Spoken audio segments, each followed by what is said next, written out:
Nós vamos dar continuidade aí à nossa parte final aí, né, do curso de teologia. Estamos em escatologia e nós estamos falando sobre a questão do último dia, da volta de Cristo. Então, deixa eu adiantar aqui os meus slides. Nós terminamos semana passada aquele quadro de algumas características, né? Tratando de algumas das características da volta de Cristo. E aí hoje vamos dar uma olhada de um modo mais especial nas parábolas, né, do final do sermão escatológico. Mas antes de entrarmos nisso, vamos fazer mais uma oração, agradecendo a Deus por estarmos aqui, pela sua vida e pela vida da nossa igreja. Oremos. Pai, mais uma vez nós bendizemos o Teu santo nome, Te agradecemos por estarmos aqui reunidos, para reservando, ó Deus, esse tempo para estudar a Tua palavra.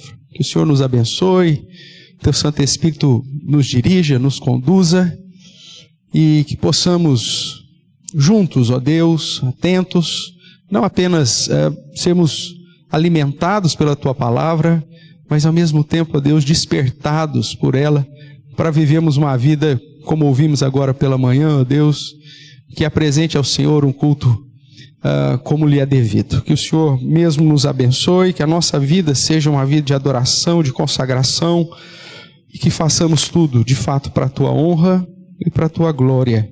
É o que nós oramos em Cristo Jesus. Amém. Amém, irmãos? Antes de entrarmos aí propriamente, né? Só por curiosidade, alguém fez a tarefinha que eu tinha dado? Só para eu ficar pior do que eu já estou? Não, né?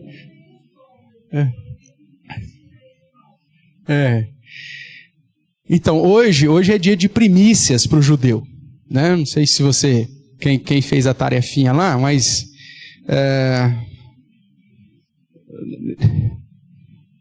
a tarefinha era a seguinte, né? Só para você pesquisar lá rapidamente. A gente até poderia fazer aqui, mas você pesquisar. Qual foi o dia do equinócio? Equinócio, lembra, 12 horas de dia, 12 horas de noite. Então você vai chegar lá, você vai ver que dia que deu isso lá em março. Aí você vai depois pesquisar quando começa a lua nova. Aí você tem, então, tem um dia tal que foi o equinócio. Aí você procura lá qual a semana que começa a lua nova. Tá, então aí você tem cravado o primeiro dia do ano do calendário religioso, que a gente chama de judaico, mas não é judaico, porque quem estabeleceu esse calendário foi Deus. Deus observa, manda o povo de Deus, o povo de Israel, porque não era judeu ainda, né? Era o povo de Israel a observar isso. Lembrando que o judeu é porque só basicamente sobrou a tribo de Judá, né? Mas então o povo de Israel. Então esse calendário determinado com o equinócio, contando sempre a lua nova como o primeiro dia do calendário religioso, quem estabeleceu foi o próprio Deus, isso até mesmo quando criou todas as coisas, como nós já vimos lá. Então aí você chega no dia primeiro de Aviv, que é primavera, né? Em hebraico, que é justamente para pontuar isso. Lembrando que no hemisfério norte estão na primavera, e nós que estamos no hemisfério sul estamos no outono. Então o equinócio de primavera para eles, e como Jerusalém está lá no hemisfério norte, então conta para eles. Então por isso que é Aviv, é primavera. Então aí você sabe que pela determinação do Senhor, dia 14 do primeiro mês seria celebrada que festa? A Páscoa. Isso foi sábado, no calendário judaico, ano 5.700, não sei das quantas. Então, a Páscoa judaica foi celebrada ontem, tá? De sexta, começa no final da sexta-feira. Então, é a Páscoa. Então, o sábado foi o sábado de Páscoa judaico. Tudo bem? Jesus morreu na Páscoa. Se a gente fosse seguir a data, né? Então, ontem teria sido o dia de Páscoa.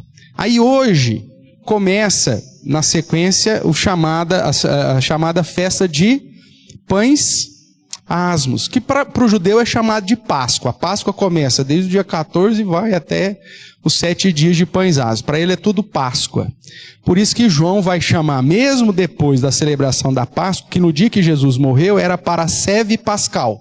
Mas peraí, se Jesus morreu na Parasceve Pascal, no sentido da Páscoa, né? Nós já estudamos isso, então Jesus morreu um dia antes da Páscoa. Na verdade, essa confusão se dá por conta da tradição judaica de chamar festa de Pães Asmos de Páscoa, né? O que João está falando em Parasceve Pascal, ele está falando que no dia da Páscoa, era depois que eles passaram a noite inteira comendo o cordeiro, chegou de manhã, sobrou alguma coisa, pôs fogo, né? Queimou tudo, e aí a Parasceve Pascal para João é o dia da preparação, que foi o dia que Jesus morreu, né? Mas que para o judeu, o que eles faziam? Eles retiravam todo o fermento da sua casa. Não podia ter absolutamente nada de fermento na casa. Então essa era preparação, porque no dia 15, ou seja, ao pôr do sol do dia 14, não podia ter absolutamente nenhum grão de fermento dentro das casas do povo judeu. E eles tinham então que fazer isso durante 7 dias. Tudo bem? E como são 7 dias, então pega a semana, o primeiro dia da festa de Pães Asmos é chamado de Sábado Grande. Lembrando que sábado é feriado, uma maneira bem simplista, tá? Descanso, é feriado. A gente fala assim, dia 21, próxima segunda, sem ser segunda agora, a próxima dia 21 para nós é o quê? Feriado. Aí todo mundo vai trabalhar? Não, é descanso. Então, descanso é sinônimo de feriado. Tudo bem? Então, sábado, para você entender dentro da nossa cultura, falar que é sábado é falar que é feriado. Você não pode trabalhar. No primeiro dia da festa de Pães Asmos, então era feriado, você não podia trabalhar. Então é o primeiro dia. Segundo, terceiro, quarto, quinto, sexto. No último dia também era feriado. Tá? Também é considerado sábado grande. Por que é chamado de sábado grande? Porque nós estamos contando 7 dias, vai cair num desses momentos, desses 7 dias, o sábado semanal. Todo mundo de acordo? O sábado semanal é o sábado normal, é o sábado que nós temos. E os sábados de feriados festivos determinados por Deus é chamado de sábado grande. Isso está lá em Levítico 23, nós já estudamos isso e tal. Tanto que quando Jesus morre, e ele morre no dia 14 do primeiro mês, que é Páscoa, ele foi crucificado e ele morre antes do pôr do sol. Os discípulos pedem então para sepultá-lo, e Pilatos permite. E a justificativa é que estava para começar o sábado. Lembra disso? Só que Lucas dá um indicativo importante para nós. Ele vai dizer que estava para começar um sábado e que aquele sábado era grande. Ou seja, não era o sábado semanal. Era o primeiro dia da festa de Pães Asmos. Tá? Que pode cair qualquer dia da semana, isso é imutável. Isso é importante, por quê? Porque quando, dentro da tradição cristã, nós pegamos o texto sagrado e dizia que Jesus então foi sepultado porque estava para começar o sábado, na nossa mente linear ocidental, interpretamos que esse dia é o quê então? Se está para começar o sábado, que dia que é? Sexta, óbvio. Mas não é disso que o texto está tratando. O texto está tratando de um sábado grande, não do sábado semanal, né? A gente até brinca, né? Eu gosto de fazer isso, porque o próprio Senhor Jesus disse que o último sinal que ele daria, né, antes para comprovar que ele era o Messias, é que ele estaria 3 dias e 3 noites no ventre da terra, como Jonas ficou 3 dias e 3 noites na barriga do peixe. Lembra disso? E aí, nessa conta, se fosse sexta-feira, não bate, não fecha nunca essa conta, né? De 3 dias e 3 noites. E aí, então, a nossa tradição acaba tentando organizar isso ao invés de vasculhar biblicamente o que de fato estava acontecendo. E aí diz o texto que Jesus então morre, é sepultado, porque estava para começar esse sábado, que é o chamado sábado grande.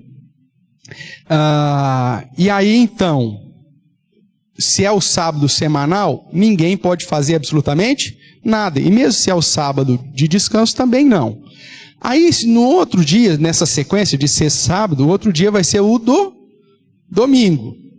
Tá. E aí diz que as mulheres já foram de madrugada até o sepulcro para levar os perfumes que elas haviam comprado e preparado. Quando? Se Jesus morreu na sexta tarde, sábado ninguém abre absolutamente nada, é proibido. Né? Aí a brincadeira que eu faço é o seguinte: as mulheres foram no Brás, na feira da madrugada, para preparar os perfumes. É impossível, isso não existe, tá? É só você pensar um pouquinho que você fala, não cabe, está errado, essa conta está errada, eu preciso de uma solução melhor. Aonde que essas mulheres compraram tudo que precisava para fazer o perfume num sábado que era proibido? E já foram no outro domingo pela madrugada. Não cabe. Então, quando você vai estudar Levítico, você vai ver então que o dia 14, que é o dia da Páscoa, ele antecede o primeiro sábado grande da semana, que é feriado. E é isso que aconteceu. É o primeiro dia de Pães Asmos. Ninguém trabalhou. Depois disso, teve mais um dia, que aí sim, as mulheres foram comprar o que tinha que comprar, tal, conversaram. Os fariseus foram até Pilatos, mesmo porque, imagine isso, né? Você pode até pensar que as mulheres desobedeceram à lei, mas você pensar que os fariseus, o sumo sacerdote e o sacerdote desobedeceram à lei para ir até Pilatos pedir para colocar guarda, porque ele falou que ressuscitaria depois de 3 dias, num sábado, aí, meu amigo, você está indo muito além do que a cultura permitia e que o sumo sacerdote, em hipótese nenhuma, faria. Então, é mais um indício para dizer que essa contagem está errada.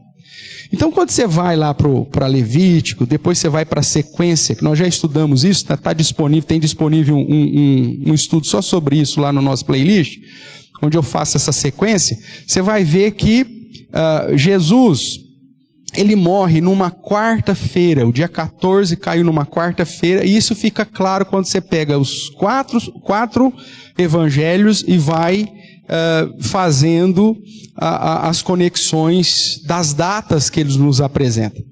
E aí então, na quinta-feira seria o primeiro sábado, sábado grande, feriado, ninguém faz nada. Sexta-feira, as mulheres compram, o sumo sacerdote vai conversar com Pilatos, aquela coisa toda, né? Sábado é o sábado semanal, aí ninguém faz nada. E aí, na virada para o domingo, acontece a ressurreição, cumprindo os 3 dias e 3 noites, conforme a profecia diz, e de uma maneira que a própria Bíblia nos mostra que de fato assim aconteceu. Então, falar de sábado grande não está falando de sábado semanal. Só para você ter uma ideia essa semana. Como eu te disse, ontem foi a Páscoa judaica. É a data, o dia 14 do primeiro mês deles. Tudo bem? Hoje, então, é sábado para eles. Não, pastor, é domingo. Tá. Mas para eles é sábado grande. É o primeiro dia de Pães Asmos. Só que aconteceu um detalhe. Caiu também o do domingo nesse mesmo dia. O domingo, dentro desses 7 dias de Pães Asmos, era celebrada uma terceira festa. Qual festa que era celebrada? Primícias. Então, olha que interessante. O judeu hoje, ontem ele celebrou a Páscoa, né? Na verdade, de sexta para frente. Então, sexta-feira, na sexta tarde, se tivesse, presta atenção, se tivesse o templo, não tem mais, por isso eles não fizeram, mas se tivesse o templo, na sexta-feira à tarde, ele matou o cordeiro, que ele já tinha separado 4 dias antes, de um ano, daquela coisa toda. Então, na sexta tarde ele matou. Aí ele prepara isso, começa a comer na sexta noite, como Jesus fez com os discípulos. Foi comendo a noite inteira. Se acabou o cordeiro, acabou, maravilha. No caso lá, os 12 comiam bem, você podia saber que eles comiam bem, porque acabou o cordeiro. Tanto é que na madrugada eles já foram fazer saíram para o Monte das Oliveiras para dar uma cantada lá. Aí foi quando veio a angústia, quando prenderam Jesus, aquela coisa toda. Lembra disso? Mas geralmente então o judeu come a noite inteira esse cordeiro. Se sobrar na manhã, eles então vão queimar, tem que queimar, tá? E aí eles vão limpar a casa no sentido de que não pode ter fermento nenhum. Só que ontem, olha que situação complicada que foi ontem. A Páscoa caiu no sábado semanal. No sábado semanal você não pode fazer nada. Então você tinha que fazer isso tudo antes. Então, difícil. E aí entra o domingo, que é hoje. Que para eles é o sábado grande. É o primeiro sábado grande. Também não pode fazer nada. Só que ao mesmo tempo é o domingo, o primeiro dia da semana, é o domingo. Então eles celebram hoje festa de primícias. Então, sábado eles celebraram a Páscoa, hoje eles começam a festa de pães asmos, já de cara, também celebrando primícias. Tudo bem? E aí depois continua os outros 6 dias da festa de pães asmos, eles não comem nada com fermento. Tudo bem? E aí foi. Vai chegar na sexta-feira que vem, que é o último dia de pães asmos, o que vai ser pro judeu? Feriado de novo, descanso de novo, porque é o sábado grande. Tudo bem? Então, é assim que vai funcionar na cabeça deles. Agora, por que nós não estamos comendo? Se a Páscoa foi ontem, a Páscoa judaica foi ontem, hoje é primícias, por que nós só estamos comemorando a nossa Páscoa na semana que vem? Que inclusive já até passou a semana de pães asmos. Por que você acha?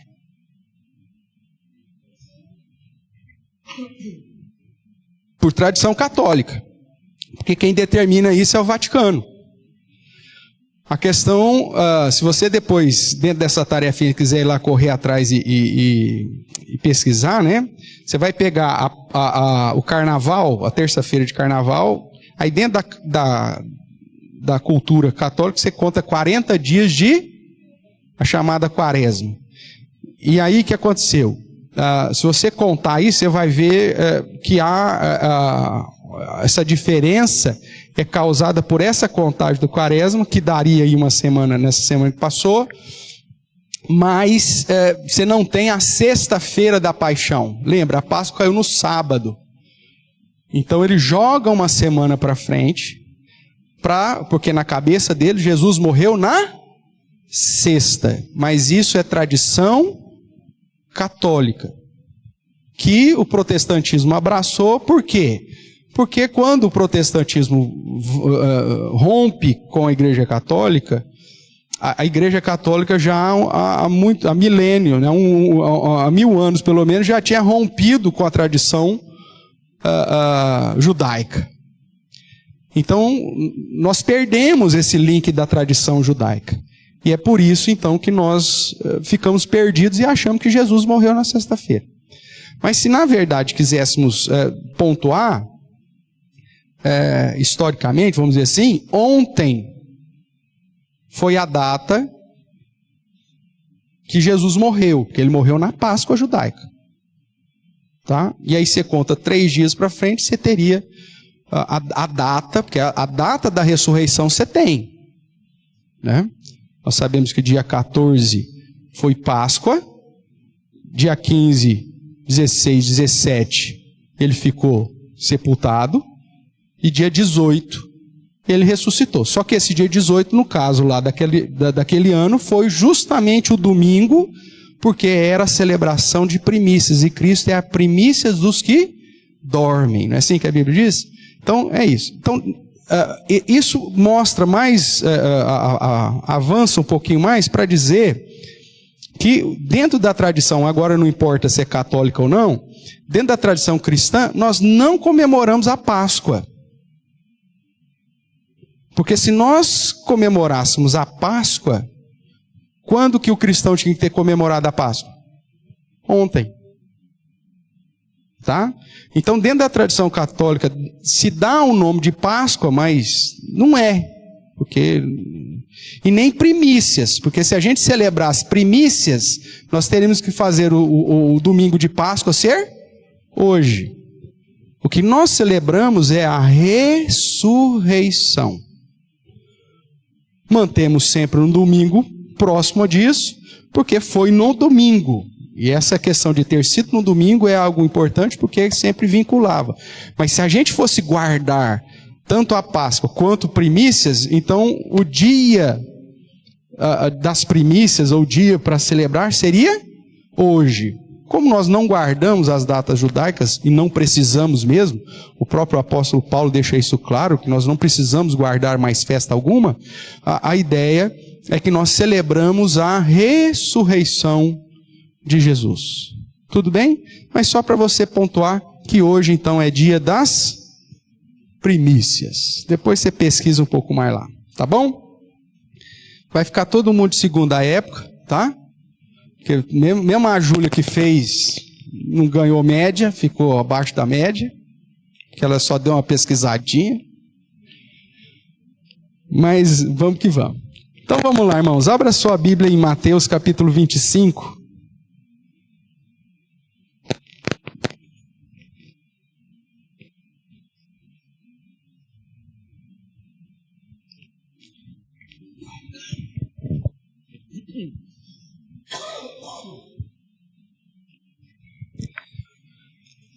Como nós já estudamos, Mateus capítulo 24 trata do sermão escatológico de Jesus com todas aquelas características que nós já pontuamos, né? Terminamos semana passada.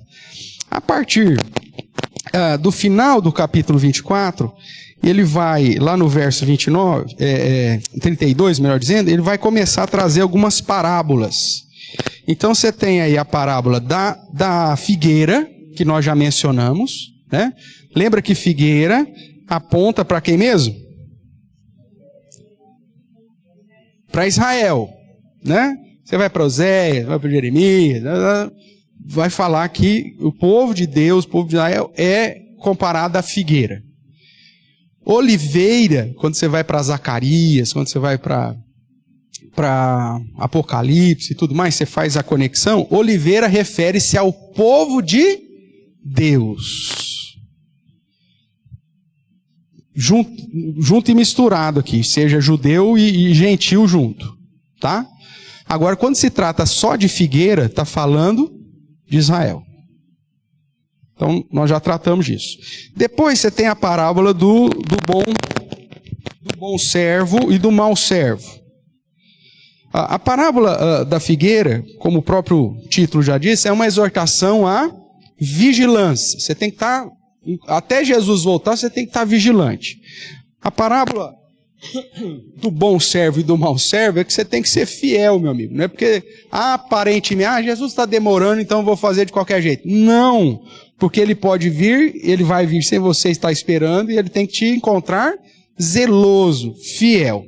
E depois, então, nós temos a parábola das 10 virgens, que vai apontar mais uma vez para essa vigilância, para essa prudência, para a atenção em relação aos sinais da vinda.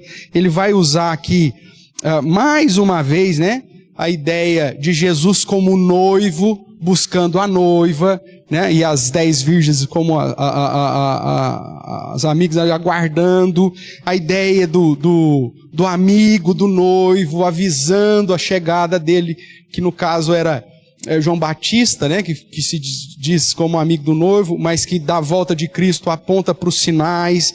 Então, ou seja, você tem aqui mais uma parábola chamando a atenção para você estar preparado, perseverante, não durma, né? Não deixe faltar óleo para sua lâmpada, esteja atento, porque Jesus pode voltar a qualquer hora. E aí, a parábola dos talentos, ou seja, Deus te dotou, Deus te confiou, para que você trabalhe, para que você sirva, para que você faça alguma coisa. Como eu digo, né? Você não foi chamado para ouvir a banda, você foi chamado para tocar na banda. Né? Você não está aqui para ver a banda passar, você está aqui porque você é a banda, você tem que estar andando nela. Então, a vigilância, o zelo, a prudência, a perseverança, a operosidade, o serviço ministerial, isso tem que fazer parte da sua vida. É disso que vai falar as parábolas. Aí, mais no final, no verso 31, depois que ele trabalhou aí com a ideia das parábolas, ele vai dizer assim, eu vou ler do 31 a 46, acompanhe comigo. Quando vier o Filho do Homem na sua majestade e todos os anjos com ele, então se assentará no trono da sua glória. E todas as nações serão reunidas em sua presença, e ele separará uns dos outros, como o pastor separa dos cabritos as ovelhas. E porá as ovelhas à sua direita, mas os cabritos à esquerda. Então dirá o rei aos que estiverem à sua direita, vinde, benditos de meu Pai, entrai na posse do reino que vos está preparado desde a fundação do mundo. Porque tive fome, me deste comer, tive sede, me deste beber, era forasteiro, me hospedastes. Estava nu e me vestistes, enfermo e me visitastes, preso e foste ver-me. Então perguntarão os justos, Senhor, quando foi que te vimos com fome, te demos de comer, ou com sede, te demos de beber, ou quando te vimos forasteiro, te hospedamos, ou nu e te vestimos? E quando te vimos enfermo ou preso e te fomos visitar? O rei respondendo lhes dirá, em verdade vos digo que sempre que o fizestes a um desses meus pequeninos irmãos, a mim o fizestes. Então o rei dirá também aos que estiverem à sua esquerda, apartai-vos de mim, malditos, para o fogo eterno, preparado para o diabo e seus anjos. Porque tive fome, não me deste comer, tive sede, não me deste beber, sendo forasteiro, não me hospedastes. Estando nu, não me vestistes, achando-me enfermo e preso, não foste ver-me. E eles lhe perguntarão, Senhor, quando foi que te vimos com fome, com sede, forasteiro, nu, enfermo ou preso, e não te assistimos? Então lhe responderá, em verdade vos digo que sempre que o deixaste de fazer a um dos mais pequeninos, a um destes mais pequeninos, a mim o deixastes de fazer. E irão estes para o castigo eterno, porém os justos para a vida eterna. Então aqui nós temos já o detalhamento desse chamado dia final, quando Jesus vai se assentar em glória.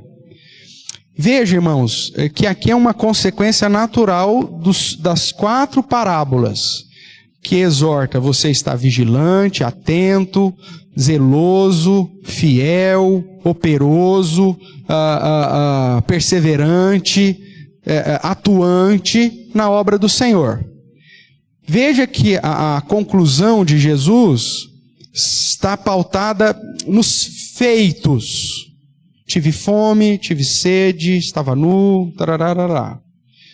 É lógico que a Bíblia inteira nos apresenta o fato de que a salvação não é por méritos. Eu fui salvo porque eu dei de comer, eu dei de beber, eu dei de vestir, visitei quem estava preso, quem estava enfermo. Não é isso. Mas, como o Tiago vai nos ensinar, a nossa fé em Cristo, sem obras, ela é morta. E o que vai demonstrar a minha vigilância, a minha fidelidade, o meu zelo, a minha operosidade, a minha perseverança, o meu amor, a minha prudência, manter a minha lâmpada acesa, não é o meu conhecimento teológico vazio, mas é o meu conhecimento teológico aplicado na prática, que vai ser na prática de amor, de serviço, de socorro, de amparo, de operosidade, que é dito aqui nesse contexto que Jesus diz, tive fome, me deste comer, tive sede, me deste beber, e por aí vai. Então, um cristianismo destituído de obras de misericórdia e de piedade, enquanto aguardamos o Senhor Jesus, demonstra que eu não entendi o que de fato eu estou aguardando? E o que nós temos visto? Eu não estou falando, irmãos, aqui de obras de caridade pura e simplesmente, mas veja que o contexto que Jesus aplica é que a vida desse justo foi uma vida para que fosse demonstrada nessa vida esse envolvimento com a obra do Senhor, essa vigilância, esse zelo, essa operosidade, essa perseverança, essa prudência, essa atividade para a glória de Deus. O problema é que, principalmente nós, né? Porque nós temos tempo para isso. Os cristãos lá da Ásia não têm tempo disso, porque estão sendo perseguidos toda hora. Então eles não têm tempo de ficar planejando o que nós aqui no Ocidente planejamos. Nós perdemos muito tempo, irmãos, voltado para nosso próprio umbigo. Para os nossos próprios sonhos, para os nossos próprios projetos. Por quê? Porque nós não temos uma perseguição e nos permite fazer isso. Só que isso é um perigo. Porque acaba sendo uma interferência e uma distração para o principal objetivo para qual Deus nos chamou, que é viver para a sua glória. Eu fico imaginando, imagine a seguinte situação: Nigéria. Você mora numa aldeia nigeriana, cristã, tá bom? Você se converteu a Cristo, você mora numa aldeia da nigeriana. Qual que é o conforto dessa aldeia nigeriana? O que você acha? Uma casinha redondinha de barro, coberta de palha. Você dorme numa esteira feita de capim também, uma esteira que você mesmo trançou, no chão batido. O seu fogão é de uma boca só, porque é o que cabe nas 3 pedras que você colocou, é aquele fogão, né? Dependendo da região que você está, você não tem material de combustão em grande quantidade, não tem madeira, então aí você vai fazer a sua cozinha, a sua comida no esterco de vaca, né? Que já tem um lado bom, porque aí já dá aquela defumada na casa, não tem pernilongo, aí você provavelmente não vai pegar malária, porque o próprio, né, o queimar das fezes da vaca acaba espantando os mosquitos. E aí então você está naquele conforto ali daquela aldeia africana. Tá. Então aí você vai passar quantas horas por dia no TikTok? Não, nenhuma, porque você tem que buscar água, você tem que cuidar das cabras, você tem que, né, fazer um monte de atividades lá que mal dá tempo de você pensar. Como não tem energia também, então o sol se pôs, acabou o dia, não dá para fazer mais nada. Então você vai dormir cedo, vai acordar cedo, então você não vai maratonar nenhuma série, né? Porque, nossa, eu não dormi nada, fiquei até às 6 da manhã maratonando uma série. Então, né, eu acho que hoje eu não vou na escola dominical, não, porque, nossa, ontem eu acabei maratonando uma série e cansei. Então, quer dizer, você não tem esse tipo de preocupação, tal. Só que a sua preocupação é o seguinte: existe, no caso lá no contexto da Nigéria, você tem lá um grupo chamado Boko Haram, não sei se você já ouviu falar do Boko Haram, que é um grupo islamista, jihadista do Islã, né, muçulmano, que persegue as aldeias cristãs para que elas se convertam ao Islã, e aquelas que recusam, então eles vão e matam todo mundo, dá uma facãozada, corta, né, tal, ou então vem metralha todo mundo e tudo mais. Aí deixa eu perguntar, você é um jovem lá dessa aldeia, então, você está preocupado com o Enem? Não está preocupado com o Enem. Você está preocupado em sua viagem de formatura? Não, você não está preocupado. Veja, num contexto de perseguição e num contexto de dureza de vida, irmãos, nós não temos tempo para ficar cuidando da nossa própria vida. É isso que eu estou te falando. Você vai cuidar só daquilo que é essencial. Por isso, o nosso contexto de cristianismo ele é mais perigoso, porque ele nos cercou de tantos benefícios, de tantas comodidades, que são verdadeiras distrações, ao ponto daquilo que é o essencial ser esquecido. Mas existe uma palavra que o apóstolo Paulo traz que deveria martelar na nossa cabeça, que quando ele diz que o objetivo do soldado é satisfazer aquele que o arregimentou. Você se lembra disso lá nas cartas pastorais? Ou seja, nós somos convocados para uma tarefa como soldados, e ele usa lá a ideia do agricultor, a ideia do atleta, mas ele usa também a ideia do soldado. Então ele diz, nós somos arregimentados para, como soldados do Senhor, estarmos envolvidos com essa luta. Porque o soldado, ele não se preocupa com as coisas do dia a dia. Se preocupa? Não. O cara está em guerra, é bomba a todo lado. Aí ele olha assim e fala, nossa, aquele prédio na esquina ali dava um belo de um bistrô, acho que eu vou alugar aquele negócio. Ele está preocupado com isso? Em abrir um restaurantezinho? Se ele fizer isso, na hora que ele mal pensou, já puncar uma bomba no bistrô que ele estava sonhando, já era. Então, o cara que está em batalha, a preocupação dele é cumprir a missão. O foco dele é cumprir as ordens do seu comandante. É realizar aquilo que o próprio Deus quer. E no nosso caso, são obras que glorificam e exaltam o nome do nosso rei. Por isso que a palavra rei aqui, em Mateus, você sabe que Jesus é apresentado como rei, né? É enfatizado. Então, qual que é o nosso perigo, irmãos, enquanto aguardamos a volta de Cristo? É vivermos num contexto sem perseguição, é vivermos num contexto de comodidade, que pode fazer com que isso se torne um perigo para nós.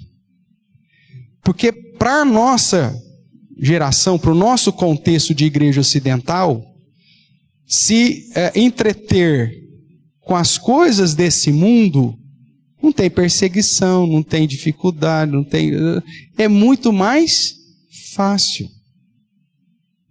A gente gasta muito mais do nosso tempo, dos nossos recursos, das nossas energias, em coisas que o próprio Deus diz que passará. Coisas que não valem nada. E que vão ficar perdidos no tempo. Nós organizamos a nossa vida e nos entretemos de tal modo com questões puramente supérfluas do supérfluo espiritual. Nós temos planos para tudo, menos para crescimento espiritual. Poderia, dentro aqui do universo que nós temos aqui hoje, dos irmãos que estão aqui, fazer o seguinte: quem, por uma aventura, não precisa falar não, tá? Mas quem porventura aí tem um aplicativo que ajude você a organizar a sua agenda? Talvez muitos levantariam a mão. Quem aqui tem algum aplicativo para te ajudar a organizar a questão do seu sono? Pode ser que alguém aí tenha alguma coisa. Quem tem aqui um aplicativo para te auxiliar, te ajudar aí no estudo de uma nova língua? Provavelmente alguns vão ter. Quem tem algum aplicativo, alguma questão aí sobre a dieta? O que você vai comer, quantas calorias, o horário de você comer, vem lá, beba água agora, tal, não sei o quê. Agora, quantos têm um aplicativo e usa, né? Porque pode ser até que tenha. E use para o seu crescimento de intimidade com Deus. Onde você determina o tempo que você vai ter de oração, onde você determina o tempo que você vai ter, não só de leitura bíblica, mas de estudo bíblico. Aí você fala, pastor, esse negócio é meio complicado, né? Talvez você tenha um aplicativo que não deixe você faltar da academia. Ele fica lá de segundos e segundos falando, não desanima não. Às vezes você paga até algum coaching para te animar a fazer um negócio desse. Isso tudo é passageiro, é isso que a Bíblia diz. E aquilo que é o mais importante da nossa vida, que Jesus Cristo já deixou claro, você tem que estar vigilante, cuidado, presta atenção no que está acontecendo, você tem que estar atuante, e atuante do jeito certo, você tem que ser um bom servo, não um mau servo. Você recebeu talentos, aplique isso, ou seja, faça aquilo que eu pedi para você fazer, seja de fato alguém que me represente, glorifique-me no seu dia a dia, viva com vigilância, com perseverança, com dedicação, com operosidade, porque o dia vai chegar, e se a sua fé não se traduziu em obras, se a sua crença não se refletiu e frutificou em práticas que glorificaram o meu nome, eu vou dizer, apartai-vos de mim, eu nunca te conheci.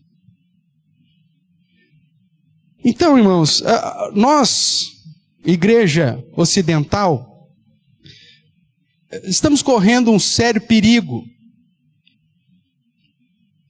porque o nosso contexto de comodidade, de confortabilidade, é um inimigo, é um perigo para nós mesmos. Porque nos conduz a viver uma vida para nós. E o padrão que Jesus apresenta é que o cristão ele vai viver uma vida para os outros. Você vai socorrer quem está com fome, você vai saciar quem está com sede, você vai vestir quem está com fome, você vai... tudo em relação aos outros. Porque é isso que representa o que Cristo fez. Agora, veja, não caia no erro de pensar que cristianismo é simplesmente assistencialismo social. Não é disso que o texto está falando.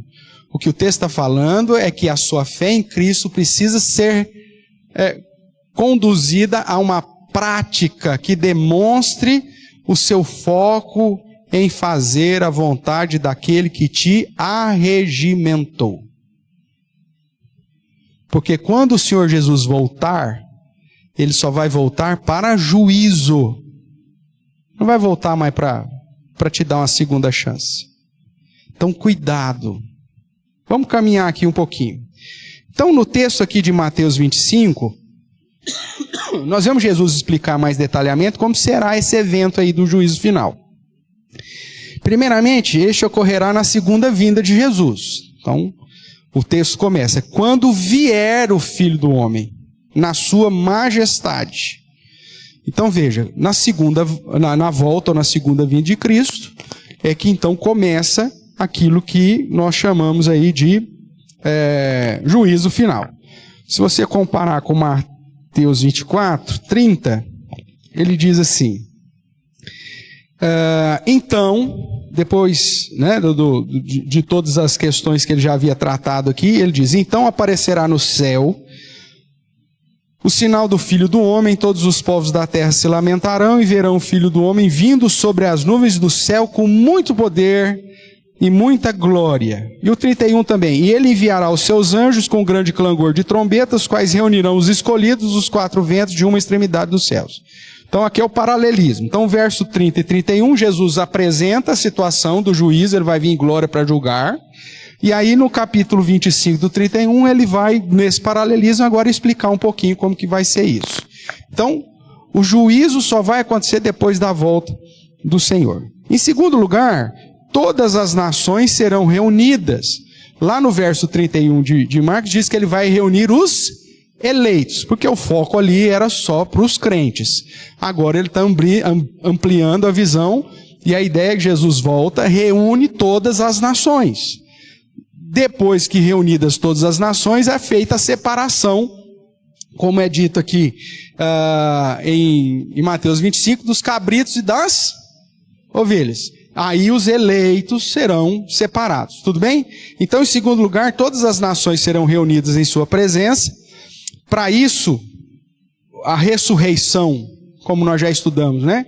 Tem de ser tanto de crentes como de descrentes. Para confirmar isso, né, que nós aguardamos a ressurreição de justos e ímpios, nós temos alguns textos aqui. E por que é importante dizer isso? Para quebrar aquela ideia lá de Apocalipse capítulo 20, quando trata lá da primeira ressurreição e segunda ressurreição, como se houvesse apenas uma ressurreição de justos e depois de muito tempo acontecesse uma ressurreição só de ímpios. Lá em Apocalipse 20 não está falando dessa ressurreição final. Lá está falando de conversão. A primeira ressurreição, isso é um negócio que geralmente você não vai ouvir em muitos lugares, não. E nem de todos os teólogos. Mas o que é a primeira ressurreição? A primeira ressurreição é que você estava morto espiritualmente e reviveu. Isso é chamado primeira ressurreição. E a segunda ressurreição, aí é a ressurreição física. É essa que acontecerá no final dos tempos, quando todo mundo que já tiver passado pela morte vai ser ressuscitado para o juízo final. Agora, pastor, mas aonde que está a base para dizer que primeira ressurreição é conversão? Vamos lá, só para relembrar? Então abra sua Bíblia, vamos pegar aqui, de cabeça vai ser meio duro, ainda mais hoje com febre, mas vai lá. Efésios.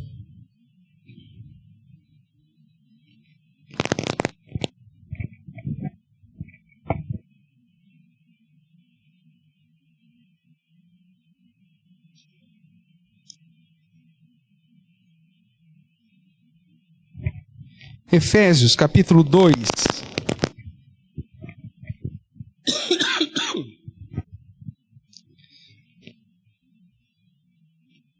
Efésios, capítulo 2, vai começar assim. Ele vos deu o quê? Vida. Estando vós o quê? Mas você estava morto? Que morte que é essa aqui? Morte espiritual. Então eu estava morto espiritualmente. Mortos nos vossos delitos e pecados. Nos quais andaste outrora, segundo o curso deste mundo, segundo o princípio da potestade do ar, o espírito que agora atua nos filhos da desobediência, entre os quais também todos nós andávamos outrora, segundo a inclinação da nossa carne, fazendo a vontade da carne e dos pensamentos, éramos por natureza filhos da ira, como também os demais. Mas Deus, sendo rico em misericórdia, por causa do grande amor com que nos amou, e estando nós o quê? Mortos nos nossos delitos, nos deu vida juntamente com Cristo, pela graça sois salvos, e juntamente com Ele fez o quê? Quando que Deus nos ressuscitou? Em Cristo. Está falando da ressurreição final? Não, está falando do momento em que eu me converti, quando Ele me deu vida, enquanto eu estava morto espiritualmente, Ele me deu vida. Isso Cristo realizou na cruz e na sua ressurreição, mas foi aplicado na minha vida quando? Quando o Espírito Santo agiu na minha vida, eu me converti. Tá? Então a conversão é a primeira ressurreição. Eu que estava morto espiritualmente, agora espiritualmente eu estou vivo. E quem passou pela primeira ressurreição, não passa pela segunda morte. Qual que é a segunda morte? A morte eterna. Porque a primeira morte, segundo o Apocalipse, é a morte física. Tudo bem? Então, há um jogo, né, entre primeira ressurreição, segunda ressurreição, primeira morte, segunda morte. Primeira ressurreição refere-se à ressurreição espiritual, porque nós estamos mortos em delitos e pecados. Agora não. Você está morto espiritualmente agora? Não, porque em Cristo você ressuscitou.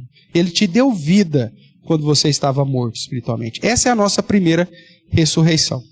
Só que eu vou morrer, vou passar pela primeira morte, pela morte física. Só que se eu passei pela primeira ressurreição, mesmo que eu morra fisicamente, eu não vou passar pela segunda morte, que é a condenação eterna. É disso que Apocalipse 20 está tratando, e não do evento da ressurreição do final. A ressurreição do dia final, que é chamada lá em Apocalipse 20 de segunda ressurreição, é a ressurreição física do nosso corpo físico. Ela é tanto para justos como para injusto. Tem pelo menos mais uns 2 ou 3 textos que falam dessa mesma forma que Paulo está tratando aqui. Eu não tenho anotado agora, de cabeça não me lembro, mas nós já atrapalhamos isso e já apresentei esses textos para os irmãos. Então, quando nós estamos falando da ressurreição de Mateus 25, nós não estamos falando da conversão, nós estamos falando da segunda ressurreição, da ressurreição final, da ressurreição física, da ressurreição daqueles que já morreram, né, até a volta de Cristo. Sejam justos ou injustos. Vamos ver lá, Atos 24.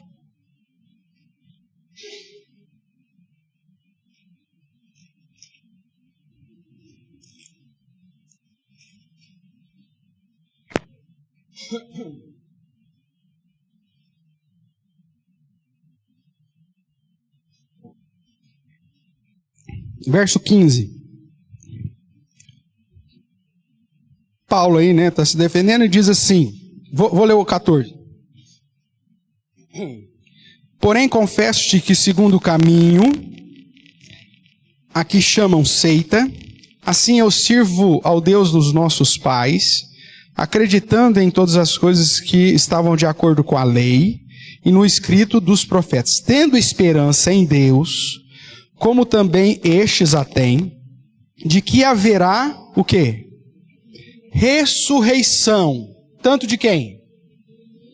Tanto dos justos como de injustos. Então a visão bíblica é que está previsto, quando no final, quando Jesus voltar em glória, ele vai reunir todas as nações. Para reunir todas as nações, obviamente que está embutido aqui a ideia de que haverá uma ressurreição de todos, justos e injustos.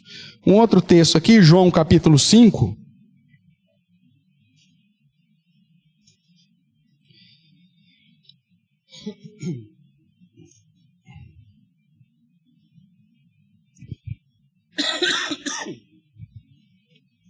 Jesus falando da sua missão, ele vai dizer assim, João capítulo 5, verso 28. Não vos maravilheis disso, porque vem a hora em que todos os que se acham nos túmulos ouvirão a sua voz e sairão. Os que tiverem feito o bem para a ressurreição da vida. E os que tiverem praticado o mal para a ressurreição do juízo.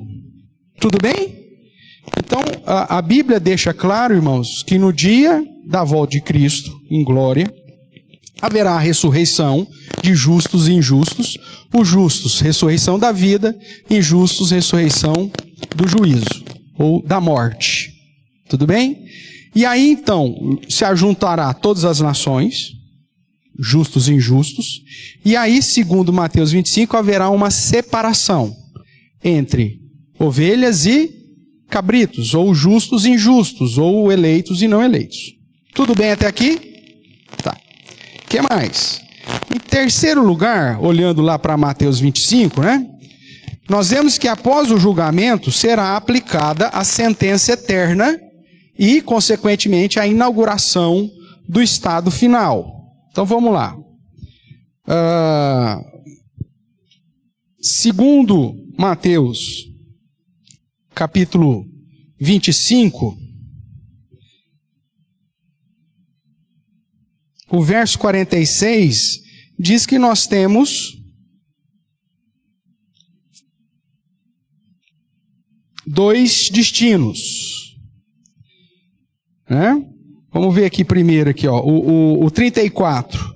Então dirá o rei aos que estiverem à sua direita, ou seja, as ovelhas, né? Ou o que ele diz no verso 33, porás as ovelhas à sua direita. Então dirás aos que estiverem à sua direita, vinde benditos de meu Pai, entrai na posse do reino, e esse reino está preparado desde quando? Desde a fundação do mundo. Para mostrar que o evangelho é algo eterno, né, irmãos? Então, por isso que aquela ideia lá, Jesus foi preparar morada, é uma expressão idiomática, que apontava para ele como noivo indo preparar a casa. Mas não que ele está lá, né, como eu brinco, né, fazendo o CDHU celestial. Não existe isso. Porque o reino já está preparado desde a fundação do mundo. Tudo que Deus criou foi criado antes, tá? Depois do sexto dia, Deus descansou. Então, não tem criação. Ah, mas fez novo céu. Tudo bem, na nossa perspectiva, sim. Mas na perspectiva eterna já está tudo pronto. O que mais? Verso 41, aos da esquerda, que o verso 33 chama de cabrito. Então o rei dirá também aos que estiverem à sua esquerda: apartai-vos de mim, malditos, para o fogo eterno, preparado para o diabo e seus anjos. Então, dentro dessa visão do juízo final, então Jesus volta. Tem que ter, o texto aqui de Mateus não fala, mas você vai para outros textos complementares, a ressurreição de todo mundo. Reúne-se as nações, divide, separa, ovelha, cabrito, né? Eleito, não eleito, justo, não ímpio, e aplica-se o juízo. Como já foi dito antes, uns ressurreição para a vida, outros ressurreição para juízo.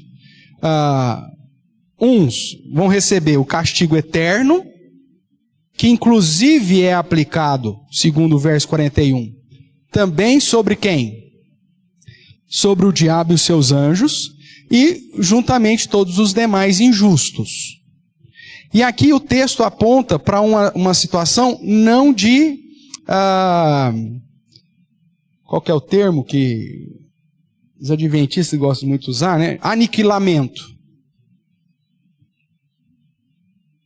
Existem alguns textos bíblicos que parece que joga no lago de fogo e enxofre, pum, acabou. Mas aqui é um dos textos que aponta para a ideia de que é um negócio eterno. Né? Não é um aniquilamento, porque um aniquilamento seria uma bênção para o ímpio. Eu não fui para o céu, mas puf, sumiu, acabou, não tem dor, não tem sofrimento, não tem nada.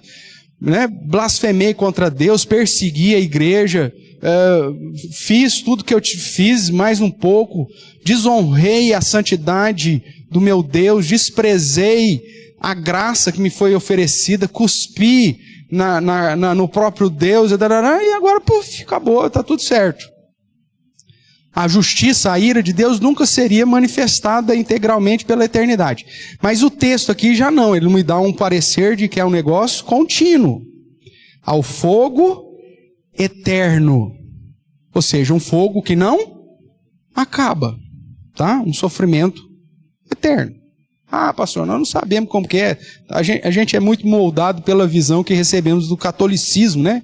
Principalmente pela visão de inferno que o catolicismo apresentou, pautado na Inquisição, né? Então, às vezes a gente tem, nossa, um trem vai ser, mas o que é isso, pastor? Não pode, não pode. A gente não sabe, mas é uma situação de condenação eterna. É um fogo eterno.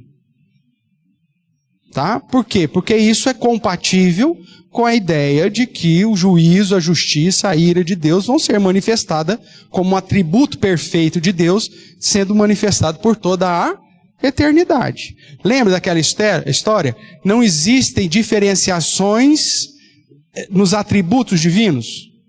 Deus é perfeito, os seus atributos são todos iguais.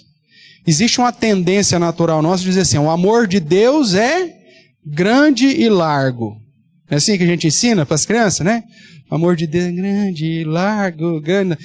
Eu brinco, né? Até desafio os nossos professores a ensinar para as crianças assim, a ira de Deus é grande e larga. Né? Ensina, põe na musiquinha lá, que não só o amor de Deus é grande lá, mas a ira de Deus, a justiça de Deus é grande e larga. Porque os atributos de Deus estão todos na plenitude, são plenos. Pensa aqui naquele gráfico, né, de torres. Sabe, quem está acostumado com estatística, de gráfico de torre, tem uma torre mais alta, uma torre mais baixa. Não. Nos atributos de Deus está todo mundo lá no 100%, igualzinho. Não existe o amor de Deus 110 e a ira de Deus 30. Não, é tudo igual. Então, na eternidade, todos os atributos de Deus precisam ser manifestados em sua plenitude. E esse local, justamente da aplicação da ira, da justiça de Deus, tem que estar sendo ali com a glória, ou com tais atributos sendo aplicados de uma maneira a glorificar a Deus. Tudo bem aqui? Então, essa história de que, do aniquilamento, vai contra o padrão dos atributos de Deus e de tudo aquilo que a própria palavra do Senhor nos apresenta na manifestação eterna dos atributos de Deus. Se não tiver esse lugar para ser manifestado a ira e a justiça de Deus, aí onde que esses atributos serão manifestos? Não tem aonde ser. Tudo bem? Então nós vemos que o castigo eterno do diabo, seus anjos, vida eterna na presença inigualável do Deus Trino, para aqueles que foram justificados. É assim que termina o verso 46. Irão estes, tratando aqui dos da esquerda, ou seja, os cabritos, para o castigo eterno, porém os justos para a vida eterna. Então, apesar de todos, desses textos todos que nós, nessas sequências de estudos, fizemos, ainda assim existe uma controvérsia sobre a volta de Jesus Cristo, dividindo os cristãos em 4 escolas sobre o que acontecerá, ou ocorrerá, ou como ocorrerá a segunda vinda de Cristo. Isso pautado lá no texto de Apocalipse capítulo 20, que é o que nós vamos começar a trabalhar na semana que vem. Mas para deixar aqui pelo menos engatilhado, dá uma olhadinha lá comigo em Apocalipse capítulo 20. Nós estamos estudando isso também nos cultos à noite, mas provavelmente vamos tratar primeiro aqui, do que no culto à noite. Mas só para você ter aí uma noção. Um outro texto interessante para você ler sobre a volta de Cristo é Zacarias 14. Depois se você tiver um tempinho lá, dá uma lida. Nós já pregamos, tem um sermão também, você procura aí. Eu acho que a playlist nossa lá não está pronta ainda, em relação a Zacarias, a Letícia que está trabalhando com isso, mas ela está separando os sermões pelo texto. Então amanhã depois você entra lá no coisa, você vai pesquisar lá Zacarias, não sei o que, você vai achar. Me parece que ainda não tem a playlist lá de Zacarias, mas se você procurar nos cultos lá, talvez você ache. Acho que foi 2024, que nós pregamos, mas você vê lá, tem Zacarias capítulo 14, fala sobre a volta de Cristo. Mas vamos lá, abriu aí Apocalipse 20? Ótimo, então vamos começar aqui. Diz assim: então, vi descer do céu um anjo, tinha na mão a chave do abismo e uma grande corrente. Ele segurou o dragão, a antiga serpente, que é o diabo, Satanás, e o prendeu por 1000 anos. Lançou-o no abismo, fechou, pôs selo sobre ele, para não mais enganasse as nações até completasse os 1000 anos. Depois disso é necessário que ele seja solto pouco tempo. Vi também tronos, e nesses sentaram-se aqueles os quais foram dada a autoridade de julgar. Vi ainda as almas dos decapitados por causa do testemunho de Jesus, bem como por causa da palavra de Deus. Também quantos não adoraram a besta, nem tampouco a sua imagem, e não receberam a marca na fronte e na mão, e viveram e reinaram com Cristo durante 1000 anos. Os restantes dos mortos não reviveram até que se completasse os 1000 anos. Essa é a primeira ressurreição, o texto que eu havia mencionado aqui, tá? E o verso 6, bem-aventurado e santo é aquele que tem parte na primeira ressurreição. Sobre esses, a segunda morte não tem autoridade. Pelo contrário, serão sacerdotes de Deus e de Cristo e reinarão com ele 1000 anos. Então, quando você pega o capítulo 20 separado aqui, a ideia é o seguinte: trata desse milênio, ou desses 1000 anos, e me parece que depois desse mil anos é que então haverá o juízo final. E de fato é isso, nós acreditamos. Mas então que para esses 1000 anos acontecer, a primeira ressurreição tem que ter acontecido. Porque o restante dos mortos só vão ressuscitar depois que completa os 1000 anos. Se a interpretação de ressurreição for ressurreição física, então nós estamos falando de um negócio aqui lá para frente. Que é o que vai pautar pelo menos 2 dessas escolas que nós vamos estudar a partir da semana que vem. Qual que é a ideia aqui, para tentar ser o mais claro possível? Existe um grupo de cristãos que acreditam que nós estamos vivendo um período em que haverá um arrebatamento secreto da igreja, e só depois desse arrebatamento secreto da igreja, onde nós ficaremos 7 anos no céu, aqui haverá uma grande tribulação, e depois desses 7 anos nós voltaremos para cá, para reinarmos 1000 anos com Cristo, para então ser aplicado o juízo final derradeiro para a inauguração do novo céu e da nova terra. 99% da igreja contemporânea hoje crê nisso. Pastor, e o 1%? Não. Mas como diz a história, a voz do povo é a voz de Deus. Se 99%, 95%, seja lá o número que você queira dar aí, né? Fala uma coisa, significa que isso é verdade? Sim ou não? Sim? Você segue aquela filosofia de que a voz do povo é a voz de Deus? Não, se você seguir isso, você está perdido. Ainda mais porque o coração do homem, a Bíblia já diz que é enganoso. Então, se você achar que é isso, meu amigo, você não entendeu nada e você está...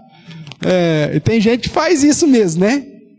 É igual pesquisa de eleitoral, né? O cara, quem que você vai votar? Eu não sei. Aí na hora que traz lá a pesquisa que mostra quem vai ganhar, eu vou votar nesse. Não importa nem quem seja. Pode ser, né?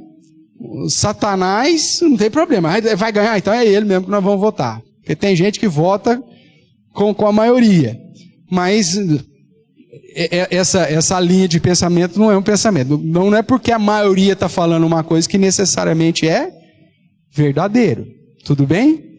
Então, vamos pensar nessa linha. Se é isso que está para acontecer, você deveria se preocupar com a volta de Cristo agora?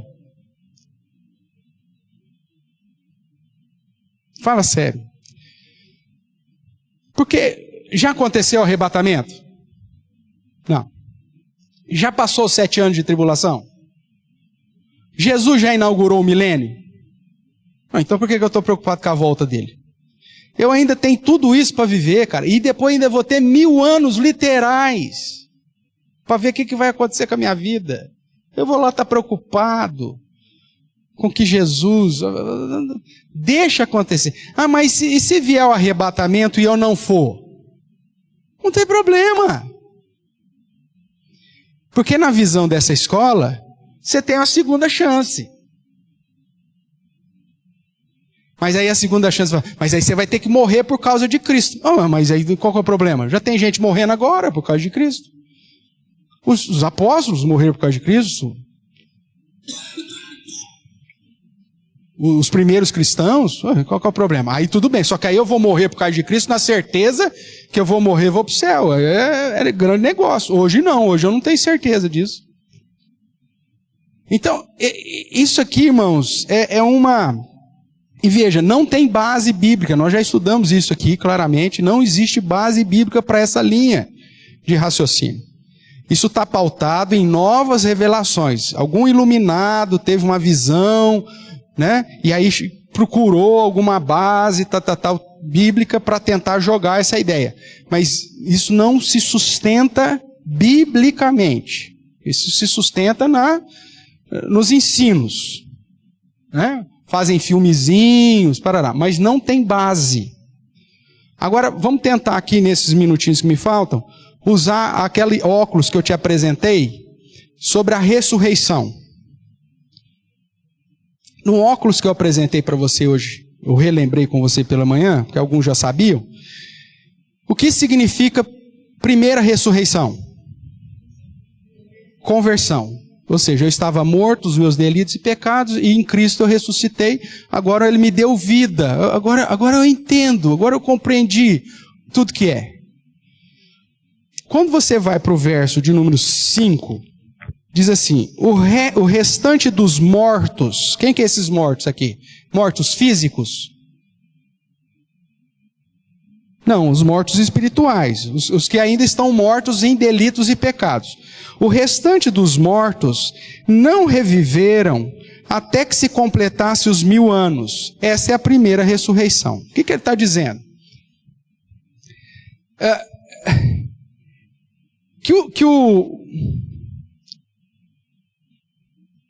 Que as conversões só podem acontecer durante esse período chamado 1000 anos.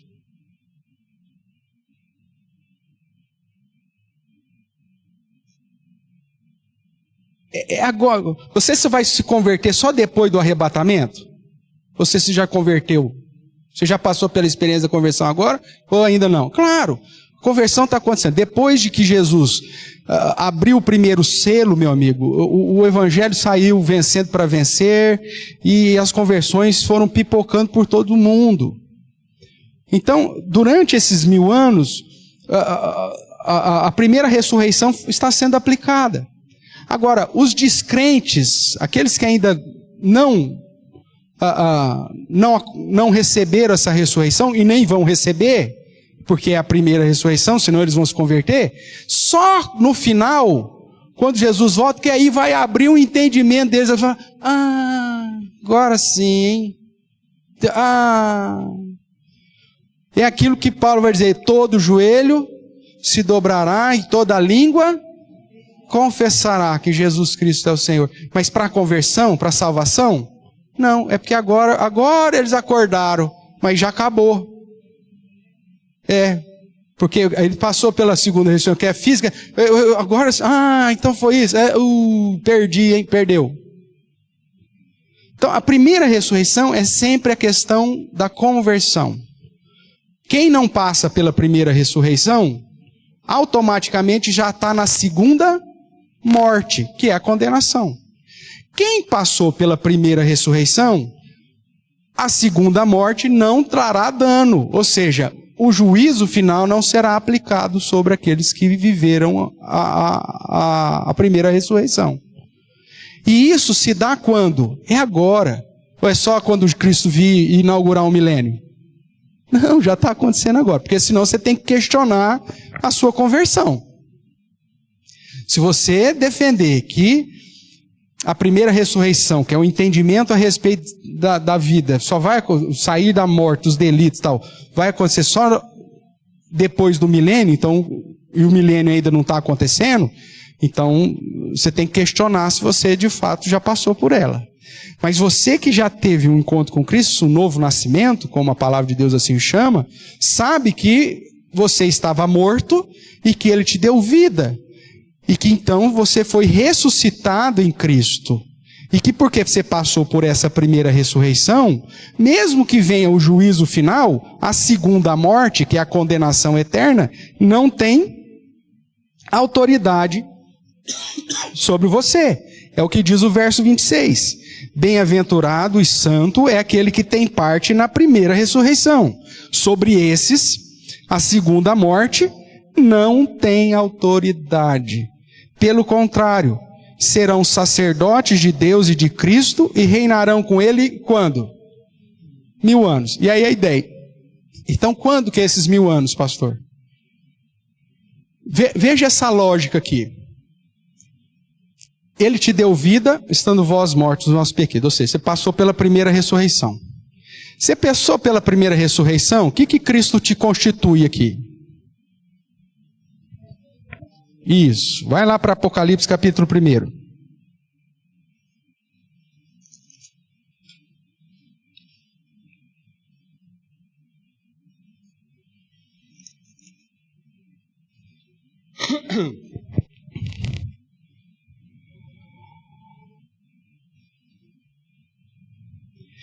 Apocalipse capítulo 1, verso 4.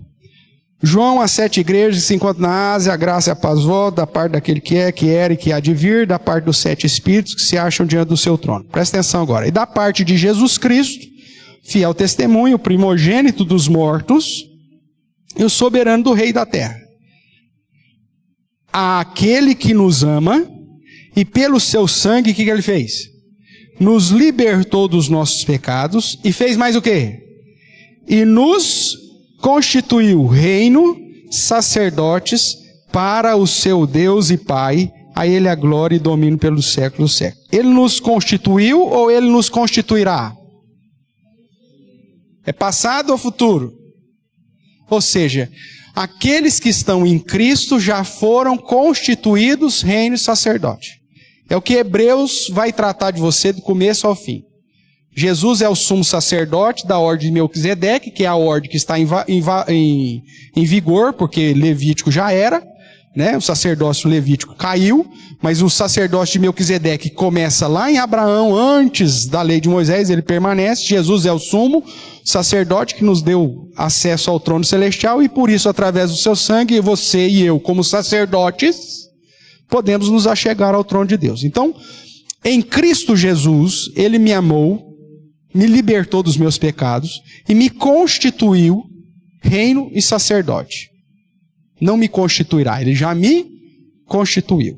Então, quando eu penso, voltando lá para Apocalipse 20, que aqueles que passaram pela primeira ressurreição, conversão, a libertação do pecado, não deu vida, né? Esses serão sacerdotes de Deus e de Cristo e reinarão com Ele os 1000 anos. Aqui, ele está falando de uma situação que aponta, como o Apocalipse vai dizer lá em 1:19, né? Coisas que era, que é, que são, apontando para o fato de que esse milênio não pode ser outro momento, senão agora, irmãos. Era futuro para os primeiros destinatários, que estavam começando ainda o milênio. Quando João escreve isso aqui lá no ano 100. Mas o início de Apocalipse já deixa claro que eles, em Cristo Jesus, pelo fato de terem ressuscitados em Cristo, já passaram pela primeira ressurreição e que por isso a segunda morte não tem mais valor sobre eles e que eles então já foram constituídos reino e sacerdotes e que portanto estamos reinando já com Cristo hoje. E aí a nossa doutrina é diferente, né?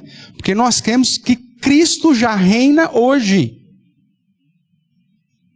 Na perspectiva que nós vamos nomear na semana que vem, que é essa que pensa que um milênio ainda virá, Cristo não está reinando. Porque Cristo ainda vai inaugurar esse reino depois do arrebatamento secreto. Essa não é a perspectiva bíblica.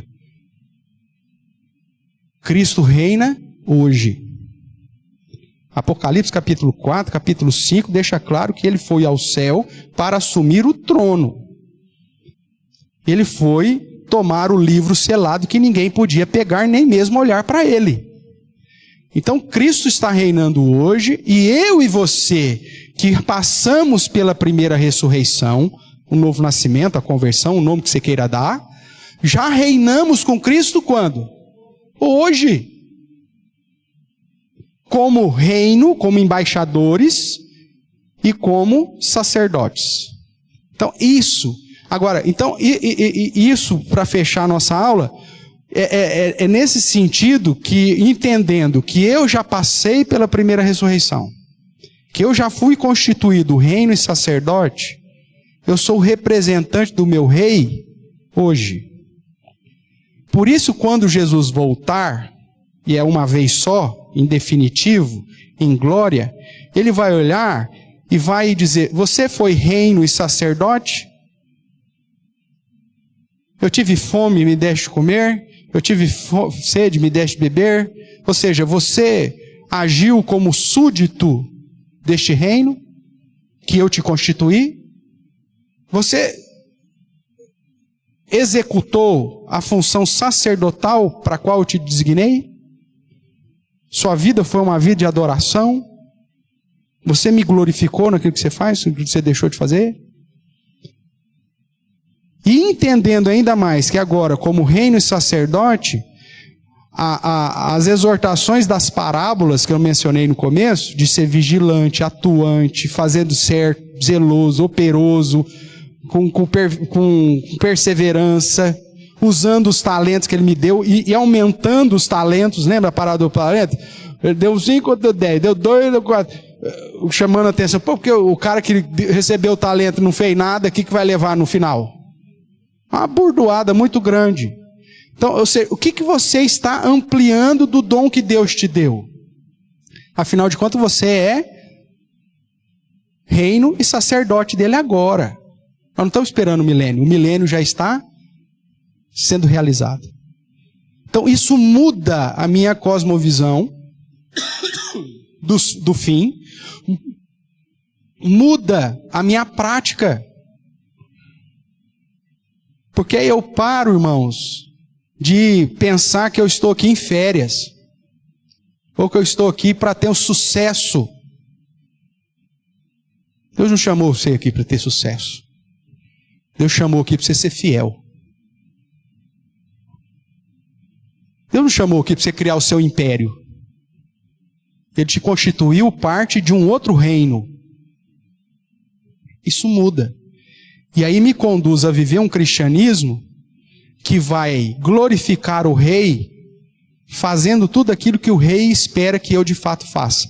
Que no caso lá de Mateus, é traduzido no: deu comida quem teve fome, deu água quem teve sede, deu roupa para quem estava nu, visitou quem estava doente. Ou seja, exerceu a representatividade que Cristo espera que você exerça como reino e sacerdote dele nesse mundo, nessa terra. Que Deus assim nos abençoe e que possamos